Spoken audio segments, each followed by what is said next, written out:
और अभी जानी फैसलाबाद में एलपीजी शॉप डीलर आवाम को दिए जाने वाले हुकूमती रिलीफ में रुकावट बन गए हैं। हुकूमत ने गैस की कीमतों में कमी कर दी, मगर एलपीजी अब भी 400 से 450 रुपए तक फरोख्त की जा रही है। तफसीलात क्या है, गुलाम दस्तगीर से जानते हैं। एलपीजी गैस की कीमतों में कमी की गई है, लेकिन इसके समराज जो है फैसलाबाद के सार्फिन को नहीं मिल रहे।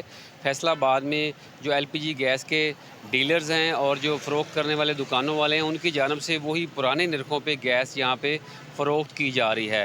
रिक्शा ड्राइवर्स बहुत ज़्यादा परेशान हैं, मेरे साथ मौजूद भी हैं, उनसे जानते भी हैं। मेरी गवर्नमेंट से रिक्वेस्ट है कि सरकारी रेट पे कहीं भी कोई चीज़ नहीं मिल रही।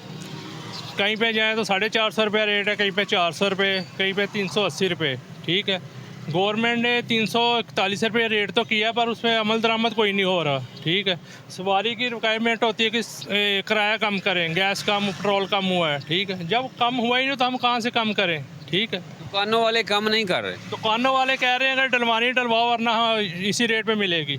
अभी भी गैस फैसलाबाद में महंगी फ़रोख्त हो रही है, तो रिक्शा ड्राइवर जो हैं उनकी बहुत ज़्यादा मुश्किलात हैं। आम सार्फिन, घरेलू सार्फिन की मुश्किलात, उनकी जानब से मुतालबा किया गया है कि गैस के नर्ख जो हैं उनमें वाकई जो है अमली तौर पर कमी लाई जाए। सब्सक्राइब करें और बेल दबाएं ताकि कोई खबर रह न जाए।